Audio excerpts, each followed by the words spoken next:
100 రోజులు అనే కార్యక్రమాలు ఆల్రెడీ చేసాం కదా.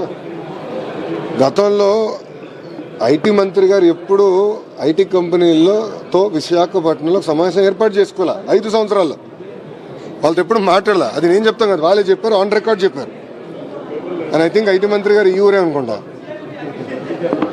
అంటే ముందల మంత్రి గారు వేరే నెల్లూరు జిల్లా, పాపం చనిపోయిన తర్వాత మన ప్రాంతానికి చెందిన ఒక వ్యక్తి ఐటీ మంత్రి గారు.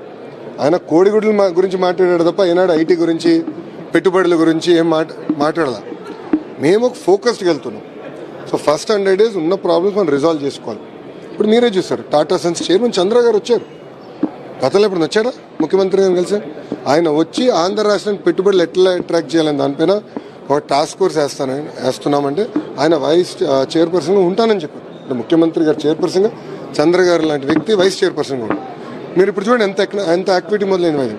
కనీసం వైద్యం గురించి అందరూ మాడుకుంటున్నారు, ఆంధ్ర రాష్ట్రం గురించి అందరూ మాడుకుంటున్నారు. గతంలో ఎవరు మాట్లాడేవారు కాదు, ఎవరు వచ్చేవారు కాదు, ముఖ్యమంత్రి గారు ఇంటి బయటకు వచ్చేవారు కాదు. అనేక సమస్యలు ఉండేది. ఇప్పుడు చూస్తే ముఖ్యమంత్రి గారు బాగా తిరుగుతున్నారు, మంత్రులందరూ పరిగెత్తిస్తున్నారు, పారిశ్రామికవేత్తలు కూడా ఇప్పుడు రాని విధంగా ఇప్పుడు మళ్ళీ ఆంధ్ర రాష్ట్రానికి వస్తున్నారు. భోగాపురం ఎయిర్పోర్ట్ గురించి ఆల్రెడీ ముఖ్యమంత్రి గారు 2-3 సార్లు సమీక్ష చేశారు. గౌరవ కేబినెట్ శాఖ మంత్రివర్యులు, సివిల్ ఏవియేషన్ మంత్రివర్యులు రామ్మోహన్ నాయుడు గారు కూడా సీరియస్గా దాన్ని టైం కన్నా ముందు